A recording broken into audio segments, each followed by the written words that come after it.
মাগরিবের ফরজ নামাজের পরে একটি দোয়া পড়ুন এবং ফলাফল নিজ চোখে দেখুন। কোন ব্যক্তি যদি মাগরিবের ফরজ নামাজের পরে এই ছোট্ট দোয়াটা পড়তে পারে, আল্লাহ পাক রব্বুল আলামিন ওই বান্দাকে বিপদ আপদ থেকে হেফাজত করবেন। শুধু তাই নয়, আল্লাহ পাক রব্বুল আলামিন তার উপরে 10টি নেকি আল্লাহ পাক রব্বুল আলামিন তার আমলনামায় দিয়ে দিবেন। আল্লাহ পাক রব্বুল আলামিন তার 10টি গুনাহ মাফ করে দিবেন। আল্লাহ পাক রব্বুল আলামিন তার 10টি মর্যাদা বুলন্দ করে দিবেন। আল্লাহ পাক রব্বুল আলামিন তাকে প্রটেক্ট ফ্রম অল অ্যাক্সিডেন্ট, সকল বিপদ আপদ থেকে, বালা মুসিবত থেকে হেফাজত করবেন।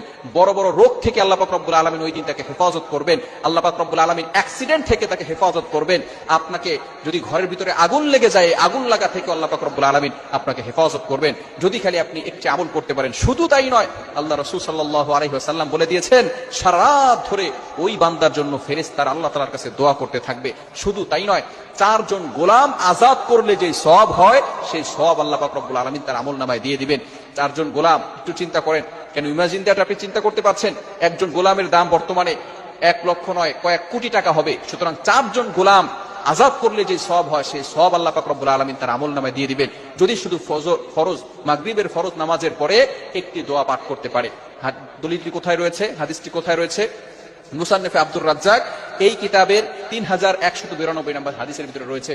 আল্লাহ রাসূল সাল্লাল্লাহু আলাইহি ওয়াসাল্লাম বলে দিয়েছেন, এটা আমরা অনেকেই জানি, একটি মাত্র দোয়া পড়লে আল্লাহ পাক রব্বুল আলামিন এতগুলো ফজিলত দান করবেন।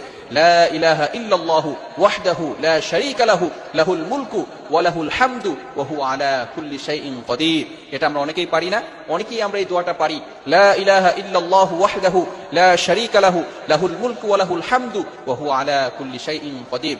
এই চমৎকার একটি দোয়া যদি আমরা পড়তে পারি, মাগরিবের ফরজ নামাজের পরে মাত্র একবার যদি পাঠ করতে পারি, আল্লাহ রাসূল সাল্লাল্লাহু আলাইহি ওয়াসাল্লাম ঘোষণা করে দিয়েছেন, ওই বান্দার আল্লাহ পাক রব্বুল আলামিন 10টি গুনাহ মাফ করে দিবেন। আল্লাহ পাক রব্বুল আলামিন তার আমলনামায় 10টি নেকি লিখে দিবেন। শুধু তাই নয়, 10টি মর্যাদা বুলন্দ করে দিবেন। আল্লাহ পাক রব্বুল আলামিন তাকে সকল প্রকার বিপদ আপদ থেকে হেফাজত করবেন। জিন শয়তান বলেন, মানুষ শয়তান বলেন, দুশমন বলেন, সকল প্রকার দুশমন থেকে আপনাকে আল্লাহ তাআলা হেফাজত করবেন। জিনরা আপনাকে কোনো ক্ষতি করতে পারবে না। অনেক সময় মানুষ বিপদে পড়ে যায়, জিনরা তাদেরকে অ্যাট্রাকশন দিয়ে থাকে, আক্রমণ করে থাকে, কঠিন বিপদের ভিতরে পড়ে যায়। যদি আপনি মাগরিবের ফরজ নামাজের পরে এই দোয়াটা পড়তে পারেন, আল্লাহ পাক রব্বুল আলামিন জিন জাতির ক্ষতিকর বস্তু থেকে আপনাকে হেফাজত করবেন। শুধু তাই নয়, আল্লাহ রাসূল সাল্লাল্লাহু আলাইহি ওয়াসাল্লাম আরো বলে দিয়েছেন, নূরের তৈরি ফেরেশতারা আল্লাহ পাক রব্বুল আলামিন যাদেরকে আল্লাহ তাআলা সৃষ্টি করে দিয়েছেন, যে সমস্ত ফেরেশতারা কখনো গুনাহ করে না, মাগরিবের ফরজ নামাজের পরে যদি আপনি আমলটা করতে পারেন,